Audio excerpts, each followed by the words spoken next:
ये कहानी ऐसे लड़के की है जो अपनी ही स्टेप मदर के साथ फिजिकल रिलेशन बनाना चाहता है। ये लड़का इस कहानी में और क्या क्या करता है आज हम इस कहानी में देखेंगे। कहानी शुरू होती है और हम एक लेडी को देखते हैं जिसका नाम सहारा होता है, जो बाथटब में नहा रही होती है। तभी उसे करंट लगता है और वहीं पर उसकी मौत हो जाती है। फिर हम कहानी को कुछ दिनों बाद देखते हैं, जहां हम एक लेडी को देखते हैं जो अपने हस्बैंड पॉल के घर आई थी। एलिस पॉल की वाइफ थी। पॉल एक बिजनेसमैन था, वो अपने काम से बाहर गया होता है। पॉल ने एलिस से इसलिए शादी की थी क्योंकि वो मार्क का ख्याल रख सके। एलिस मार्क की स्टेप मदर थी। फिर हम मार्क को देखते हैं जो अपनी स्टेप मदर से कहता है, आज मुझे स्कूल से जल्दी छुट्टी मिल गई है क्योंकि स्कूल में खतरनाक फ्लू फैल चुका है। एलिस मार्क की बातों पर यकीन कर लेती है, लेकिन उसे कहीं ना कहीं मार्क की बातों पर शक भी होता है।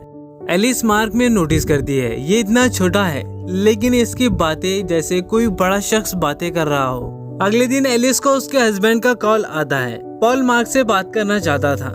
एलिस मार्क को फोन देने जाती है। उस वक्त वो बाथटब में नहा रहा था। एलिस मार्क को फोन देती है। मार्क की अपने फादर से बातें खत्म हो जाती है। एलिस पॉल से बातें कर रही थी। जब एलिस पॉल से बातें कर रही थी तभी मार्क अपनी स्टेप मदर को गंदे तरीके से छूने लगता है। मार्क की इस हरकत को देखकर वो बहुत गुस्सा हो जाती है और मार्क को बिना कुछ कहे वहाँ से चली जाती है। यहाँ पर हमें पता चलता है कि मार्क हवस का पुजारी है। वो अपने कमरे में गंदी फिल्में देखता है और मास्टरबीट की रोज की आदत होती है। पॉल अपना काम खत्म करके वापस आता है। पॉल को लेने के लिए मार्क और एलिस जाते हैं।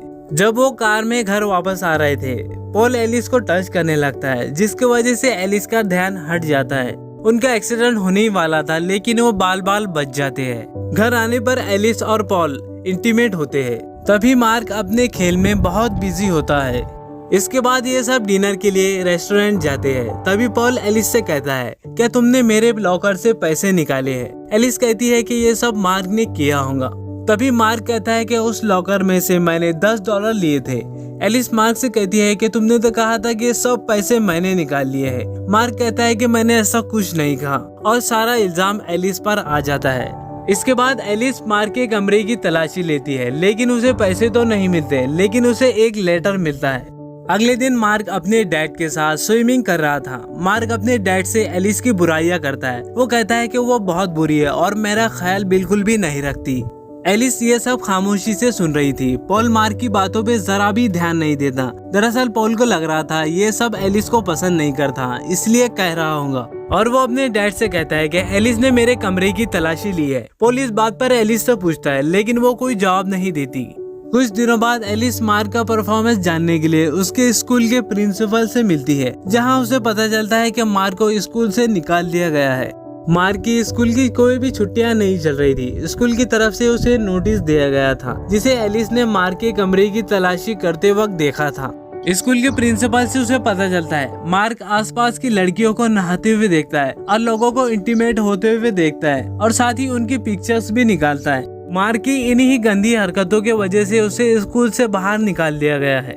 अगले दिन एलिस पार्टी में जाती है, जहाँ उसकी मुलाकात एक औरत से होती है। वो कहती है कि सहारा मेरी बहुत अच्छी फ्रेंड थी, जिसे हमने बाथटब में मरते हुए देखा था।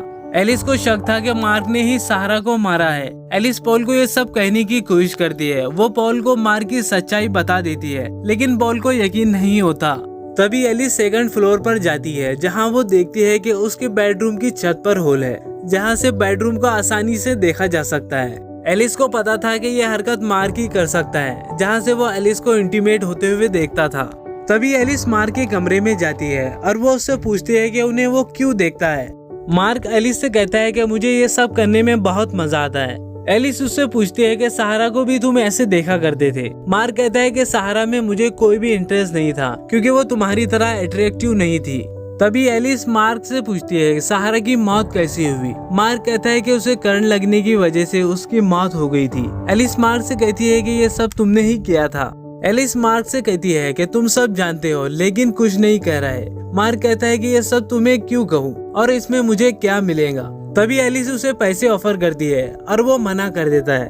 वो एलिस से कहता है कि तुम्हें अपने सारे कपड़े उतारने होंगे। एलिस अपने कपड़े उतारना शुरू कर देती है। मार्क अपने जवाब देना शुरू कर देता है। फिर वो स्टॉप हो जाता है। एलिस उसे पूछती है। वो कहता है तुम मेरा काम करो, मैं तुम्हारा काम करूंगा। जहाँ वो एलिस को सारे कपड़े उतारने के लिए कहता है। फिर एलिस वहाँ से चली जाती है। इसके बाद एलिस पॉल को कमरे की छत दिखाती है जहाँ कुछ नहीं होता। एलिस पॉल को कहती है मार्क यहाँ से कमरे को देखता है। पॉल एलिस की बातों पर यकीन नहीं करता और उसे लगता है कि एलिस मेंटली डिस्टर्ब हो चुकी है। अगले दिन एलिस सहारा की मौत पर पूछताछ करती है। उसे पता चलता है कि मार्क ही ने सहारा को मारा है। मार्क ने सहारा के बाथटब में खराब हीटर लगा दिया था जिसकी वजह से करंट लग गया और उसकी वहीं पर मौत हो गई थी। एलिस मार्क से पूछती है कि सहारा को तुमने जान से क्यों मारा। मार्क कहता है कि वो बहुत बुरी थी और साथ ही कहता है कि उसका फिगर मुझे पसंद नहीं था। तभी मार्क एलिस से कहता है कि अब मरने की बारी तुम्हारी है। ये सुनकर एलिस मेंटली डिस्टर्ब हो जाती है। उससे कुछ समझ नहीं आ रहा था कि वो क्या करे। पॉल एलिस का ट्रीटमेंट करवाने के लिए मेंटल हॉस्पिटल में उसे एडमिट करवा देता है। कुछ दिनों के बाद एलिस को घर भेज दिया जाता है। एक दिन एलिस और पॉल पार्क में घूम रहे थे और मार्क अपने डॉग के साथ खेल रहा था। मार्क एलिस से बातें करने लगता है। मार्क एलिस से कहता है कि वो उसे पसंद करने लग गया है और वो उसे नहीं मारेगा। तभी एलिस भी उससे अजीब अजीब बातें करने लगती है। वो कहती है कि वो पॉल को मारकर कहीं दूर चले जाएंगे। तभी एलिस मार्क को किस करती है। एलिस को रोड पर कार आती हुई दिखाई देती है। तभी वो डॉग को खाना फेंकती है। जब डॉग खाने के लिए भागता है तब मार्क भी उसे बचाने के लिए भागता है, लेकिन तभी मार्क को कार टक्कर मार देती है जिसकी वजह से मार्क की मौके पर ही मौत हो जाती है। एलिस ये देखकर बहुत खुश हो जाती है और वो मुस्कुराने लगती है क्योंकि वो उसके प्लान में कामयाब हो गई थी। और ये कहानी यहाँ पर खत्म हो जाती है। दोस्तों, अगर आपको ये कहानी पसंद आती है तो हमारे चैनल को जरूर सब्सक्राइब कर दीजिएगा।